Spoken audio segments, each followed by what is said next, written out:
بسم اللہ الرحمن الرحیم۔ شروع اللہ کا نام لے کر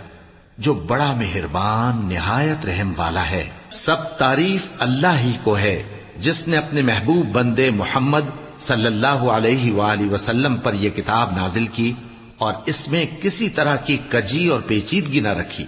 بلکہ سیدھی اور سلیس اتاری تاکہ لوگوں کو عذاب سخت سے جو اس کی طرف سے آنے والا ہے ڈرائے، اور مومنوں کو جو نیک عمل کرتے ہیں خوشخبری سنائے کہ ان کے لیے ان کے کاموں کا نیک بدلہ یعنی بہشت ہے جس میں وہ ہمیشہ رہیں گے، اور ان لوگوں کو بھی ڈرائے جو کہتے ہیں کہ اللہ نے کسی کو بیٹا بنا لیا ہے۔ ان کو اس بات کا کچھ بھی علم نہیں اور نہ ان کے باپ دادا ہی کو تھا۔ یہ بڑی سخت بات ہے جو ان کے منہ سے نکلتی ہے، اور کچھ شک نہیں کہ یہ جو کچھ کہتے ہیں محض جھوٹ ہے۔ اے پیغمبر، اگر یہ اس کلام پر ایمان نہ لائیں تو شاید تم ان کے پیچھے رنج کر کر کے اپنے تئیں ہلاک کر دو گے۔ جو چیز زمین پر ہے ہم نے اس کو زمین کے لیے زینت بنایا ہے تاکہ لوگوں کی آزمائش کریں کہ ان میں کون اچھے عمل کرنے والا ہے، اور جو چیز زمین پر ہے ہم اس کو نابود کر کے بنجر میدان کر دیں گے۔ کیا تم خیال کرتے ہو کہ غار اور لوح والے ہماری نشانیوں میں سے عجیب تھے؟ جب وہ نوجوان غار میں جا رہے تو کہنے لگے کہ اے ہمارے پروردگار، ہم پر اپنے ہاں سے رحمت نازل فرما اور ہمارے کام میں درستی کے سامان مہیا کر۔ تو ہم نے غار میں کئی سال تک ان کے کانوں پر نیند کا پردہ ڈالے رکھا، یعنی ان کو سلائے رکھا، پھر ان کو جگا اٹھایا تاکہ معلوم کریں کہ جتنی مدت وہ غار میں رہے دونوں جماعتوں میں سے اس کی مقدار کس کو خوب یاد ہے۔ ہم ان کے حالات تم سے صحیح صحیح بیان کرتے ہیں۔ وہ کئی نوجوان تھے جو اپنے پروردگار پر ایمان لائے تھے، اور ہم نے ان کو اور زیادہ ہدایت دی تھی، اور ان کے دلوں کو مربوط یعنی مضبوط کر دیا۔ جب وہ اٹھ کھڑے ہوئے تو کہنے لگے کہ ہمارا پروردگار آسمانوں اور زمین کا مالک ہے، ہم اس کے سوا کسی کو معبود سمجھ کر نہ پکاریں گے۔ اگر ایسا کیا تو اس وقت ہم نے بے عقلی کی بات کی۔ ان ہماری قوم کے لوگوں نے اس کے سوا اور معبود بنا رکھے ہیں، بھلا یہ ان کے معبود ہونے پر کوئی کھلی دلیل کیوں نہیں ہلاتے؟ تو اس سے زیادہ کون ظالم ہے جو اللہ پر جھوٹ باندھے؟ اور جب تم نے ان مشرکوں سے اور جن کی یہ اللہ کے سوا عبادت کرتے ہیں ان سے کنارہ کر لیا ہے تو غار میں چل رہو، تمہارا پروردگار تمہارے لیے اپنی رحمت وسیع کر دے گا اور تمہارے کاموں میں آسانی کے سامان مہیا کرے گا۔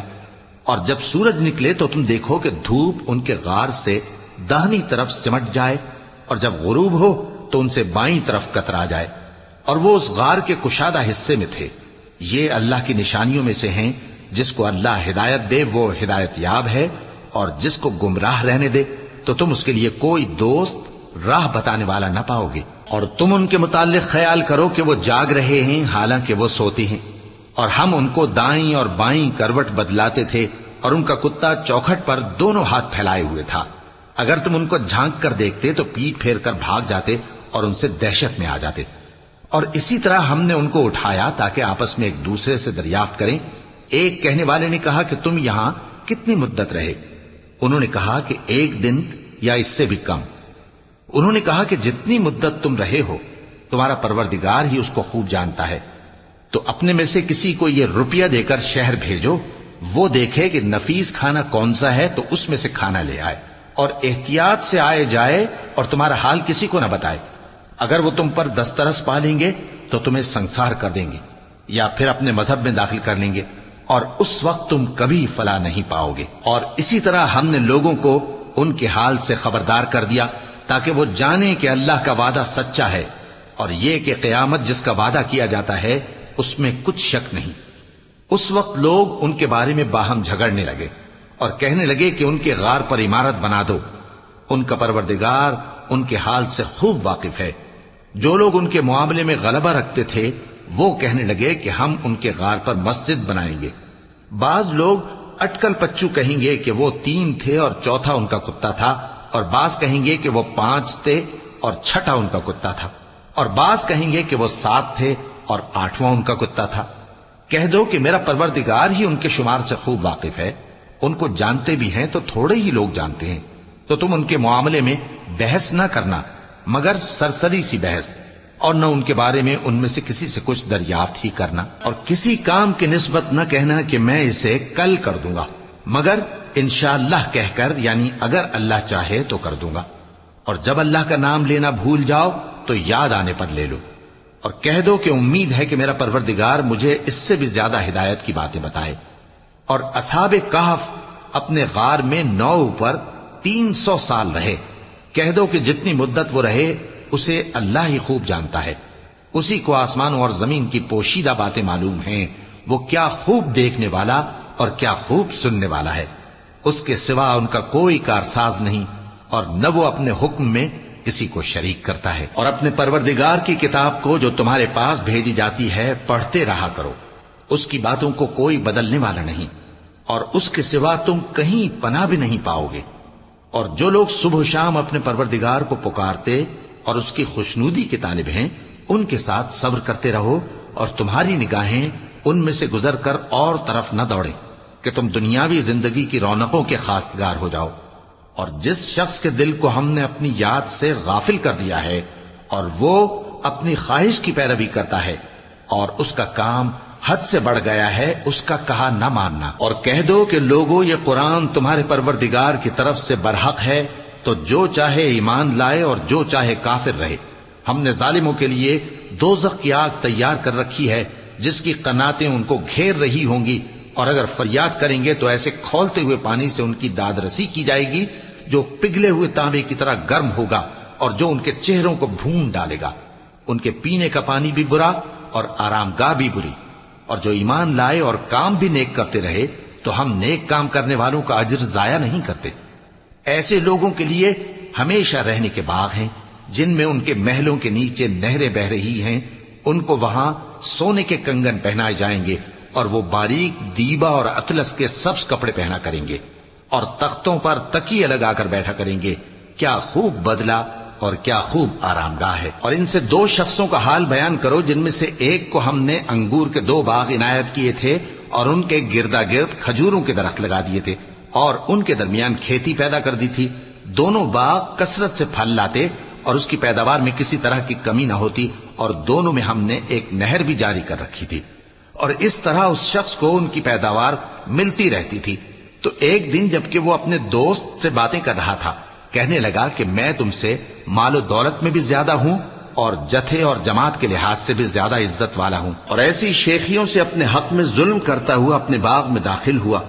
کہنے لگا کہ میں نہیں خیال کرتا کہ یہ باغ کبھی تباہ ہو، اور نہ خیال کرتا ہوں کہ قیامت برپا ہو، اور اگر میں اپنے پروردگار کی طرف لوٹایا بھی جاؤں تو وہاں ضرور اس سے اچھی جگہ پاؤں گا۔ تو اس کا دوست جو اس سے گفتگو کر رہا تھا کہنے لگا کہ کیا تم اس ذات سے کفر کرتے ہو جس نے تم کو مٹی سے پیدا کیا، پھر نطفے سے، پھر تمہیں پورا آدمی بنایا؟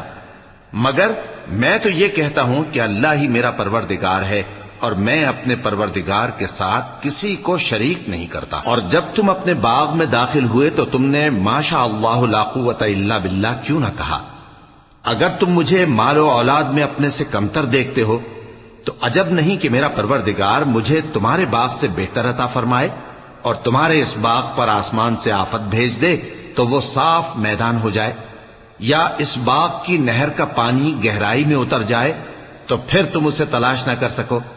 اور اس کے میووں کو عذاب نے آ گھیرا اور وہ اپنی چھتریوں پر گر کر رہ گیا، تو جو مال اس نے اس پر خرچ کیا تھا اس پر حسرت سے ہاتھ ملنے لگا اور کہنے لگا کہ کاش میں اپنے پروردگار کے ساتھ کسی کو شریک نہ بناتا۔ اس وقت اللہ کے سوا کوئی جماعت اس کی مددگار نہ ہوئی اور نہ وہ بدلہ لے سکا۔ یہاں سے ثابت ہوا کہ حکومت سب اللہ کی ہے، جو معبود برحق ہے وہی بہترین ثواب عطا کرنے والا اور بہترین انجام لانے والا ہے۔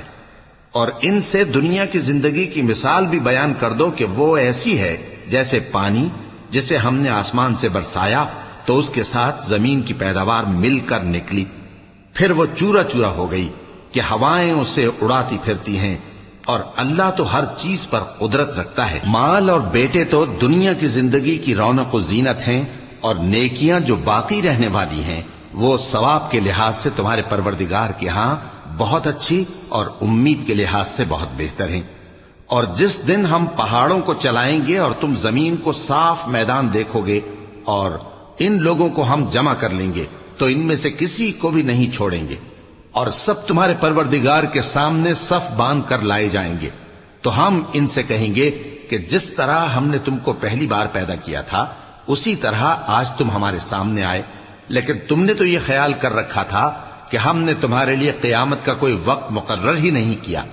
اور اعمال کی کتاب کھول کر رکھی جائے گی تو تم گناہگاروں کو دیکھو گے کہ جو کچھ اس میں لکھا ہوگا اس سے ڈر رہے ہوں گے، اور کہیں گے ہائے شامت، یہ کیسی کتاب ہے کہ نہ چھوٹی بات کو چھوڑتی ہے نہ بڑی کو،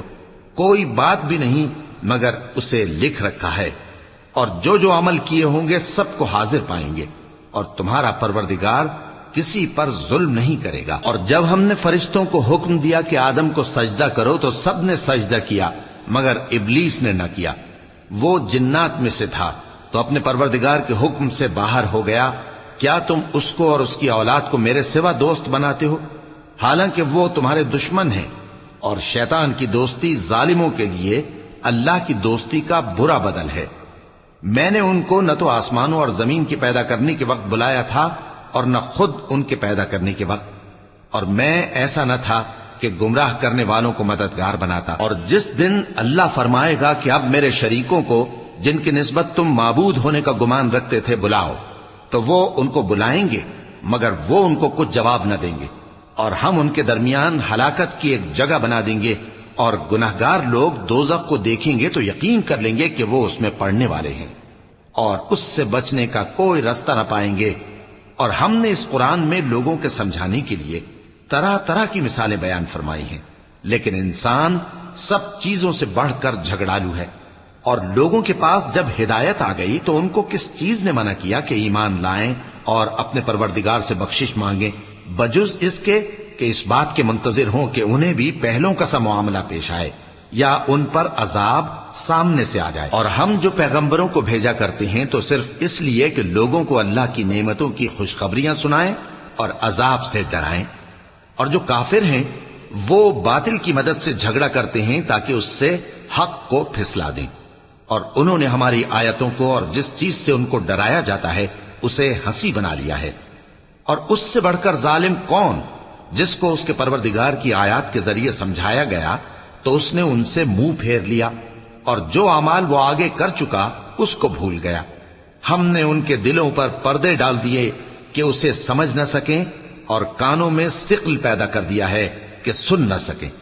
اور اگر تم ان کو رستے کی طرف بلاؤ تو کبھی رستے پر نہ آئیں گے، اور تمہارا پروردگار بخشنے والا صاحب رحمت ہے۔ اگر وہ ان کے کرتوتوں پر ان کو پکڑنے لگے تو ان پر جھٹ عذاب بھیج دے، مگر ان کے لیے ایک وقت مقرر کر رکھا ہے کہ اس کے عذاب سے کوئی پناہ کی جگہ نہ پائیں گے۔ اور یہ بستیاں جو ویران پڑی ہیں، جب انہوں نے کفر کر کے ظلم کیا تو ہم نے ان کو تباہ کر دیا، اور ان کی تباہی کے لیے ایک وقت مقرر کر دیا تھا۔ اور جب موسیٰ نے اپنے شاگرد سے کہا کہ جب تک میں دو دریاؤں کے ملنے کی جگہ نہ پہنچ جاؤں ٹلنے کا نہیں، خاص صدیوں چلتا رہوں، پھر جب وہ دونوں ان دریاؤں کے سنگم پر پہنچے تو اپنی مچھلی بھول گئے، پھر اس مچھلی نے دریا میں سرنگ کی طرح اپنا راستہ بنا لیا۔ جب آگے چلے تو موسیٰ نے اپنے شاگرد سے کہا کہ ہمارا کھانا لاؤ، اس سفر سے ہم کو بہت تکان ہو گئی ہے۔ اس نے کہا کہ بھلا آپ نے دیکھا کہ جب ہم نے اس چٹان کے پاس آرام کیا تھا تو میں مچھلی وہیں بھول گیا، اور مجھے آپ سے اس کا ذکر کرنا شیطان نے بھلا دیا، اور اس مچھلی نے عجیب طرح سے دریا میں اپنا راستہ بنایا۔ موسیٰ نے کہا یہی تو وہ مقام ہے جسے ہم تلاش کرتے تھے،